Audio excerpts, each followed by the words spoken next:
Remember when police surveillance state meant a society with cameras everywhere and the police watching everyone? What if the new police surveillance state is a society with cameras everywhere and everyone watching the police? Welcome to the age of the instant upload. And let's talk about the tragic killing of Walter Scott.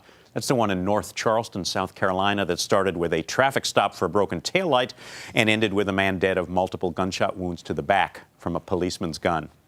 A policeman who initially claimed that Mr. Scott had taken the officer's taser, that he, the officer, had feared for his life and fired in self-defense. Then the video came out, and it told a very different story.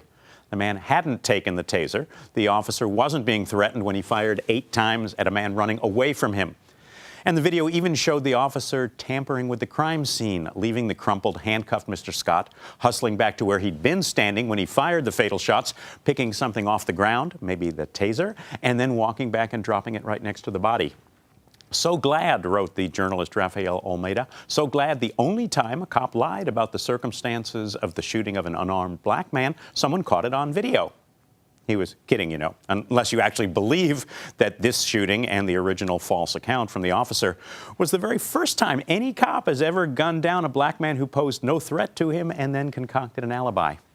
Now, a much more plausible explanation is that this sort of thing has been going on pretty much forever, and not just in North Charleston, a fatal gunshot in Tulsa, a fatal chokehold on Staten Island, and on and on. Some bad or scared or incompetent cops getting away with murder. Except that now there's video, smartphones and dash cams and even body cams. And yes, sometimes cameras can lie, though not as easily as humans can. And sometimes the authorities, prosecutors, even juries can choose not to see what's right in front of them. But video will make that harder because now we can see for ourselves. The whole world can see.